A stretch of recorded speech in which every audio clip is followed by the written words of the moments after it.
Hello বন্ধুরা, আজকে আমি নিয়ে এসেছি অ্যাডোবি প্রিমিয়ার প্রো 5টি শর্ট টিপস। আগে যে কাজগুলো করতে হতো লং টাইম নিয়ে, সেটা এখন এক ক্লিকেই সম্ভব। আমি অনেক কাজ করতে করতে এগুলো বের করেছি, সেটাই আপনাদের কাছে আজকে শেয়ার করব। চলুন দেখি কিভাবে কাজ করব। আমরা মনিটরের প্রথম টিপসটি দেখব, সেটা হচ্ছিল ক্লোজ গ্যাপ।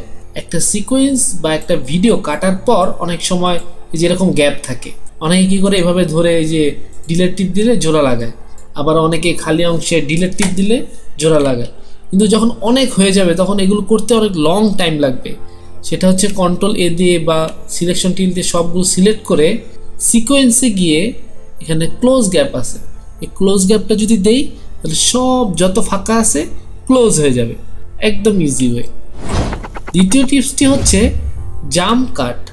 জাম্প কাট বলতে কি বুঝি, একটা সিকোয়েন্স বা একটা ভিডিও যখন আমরা রাফ কাট করি, অনেক অংশ অতিরিক্ত অংশ আমরা ফালিয়ে দিই যে আমার এই অংশটা লাগবে না। এখন হচ্ছিল এখানে একটা বাড়ি খায় আমার ফুটেজ, এই বাড়িটাকে আমরা কিভাবে ঢাকতে পারি, এর উপরে কোনো একটা ভিডিও দিতে পারি। ভিডিও দিলে আমরা ফুটেজটা ঢেকে গেল, বাড়ি খেলো না। আমরা আবার কি করতে পারি, জাম্প কাট।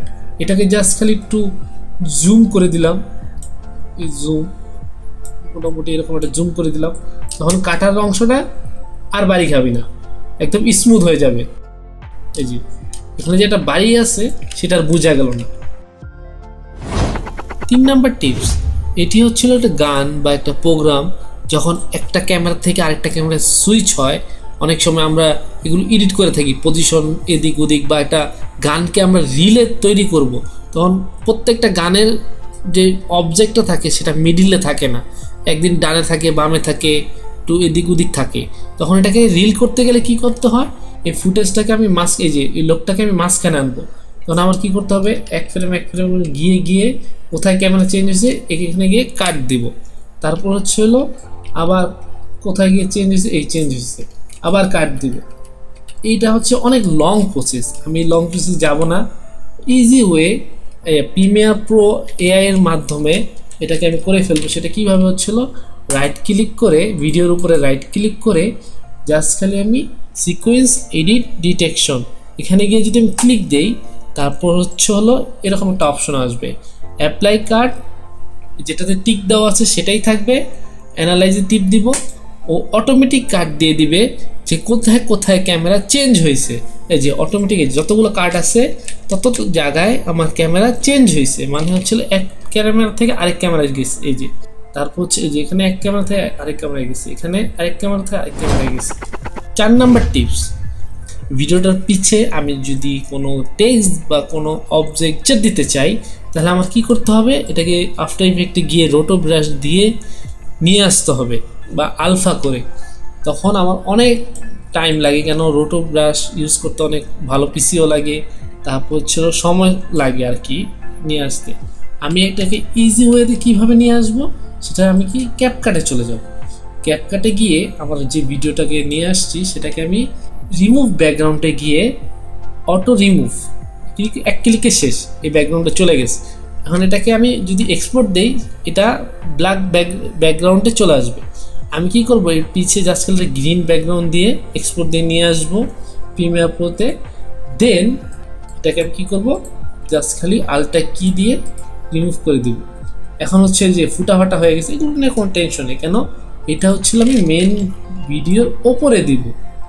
অডিওটা ফালিয়ে দিব,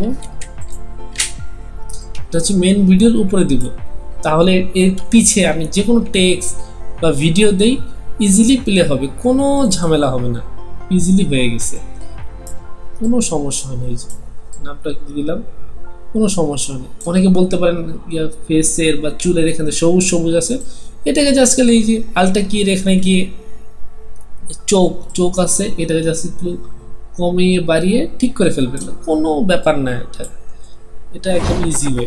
5 নাম্বার টিপস হলো অটো ফলোয়িং।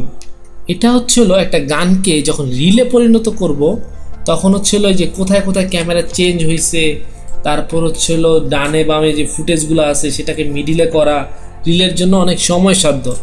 এখন আমি একটা ক্লিকের মাধ্যমেই রিলের সাইজও হয়ে যাবে, আবার ক্যামেরায় যে ডানে বামে যে এই যে লোকটা ডানে হালকা একটু বামে আছে, এটা মিডিলে চলে আসবে অটোমেটিক। সেটা কিভাবে? সেটা হচ্ছিল আমি সিকোয়েন্সে যাব, সিকোয়েন্সে গিয়ে অটো রিফ্রেম সিকোয়েন্স এটাতে ক্লিক করব। ক্লিক করার পর এখানে আমি সিকোয়েন্স দেব যে আমার কোন সাইজটা লাগবে। এই যে আমার রিল সাইজটা লাগবে, আমি রিল সাইজটা দিয়ে জাস্ট ক্লিক করে দিলাম ক্রিয়েট। এখন ওর রেন্ডার নিয়ে এই যে অটোমেটিক ব্যক্তি যেখানেই থাকুক মিডিলে চলে আসবে, রিল সাইজ হয়ে গেছে। এখন ব্যক্তি যতই সাইডে থাকুক মাঝখানে চলে আসছে। ধন্যবাদ। আমার ভিডিওটা ভালো লাগলে অবশ্যই লাইক কমেন্ট সাবস্ক্রাইব করে পাশে থাকবেন।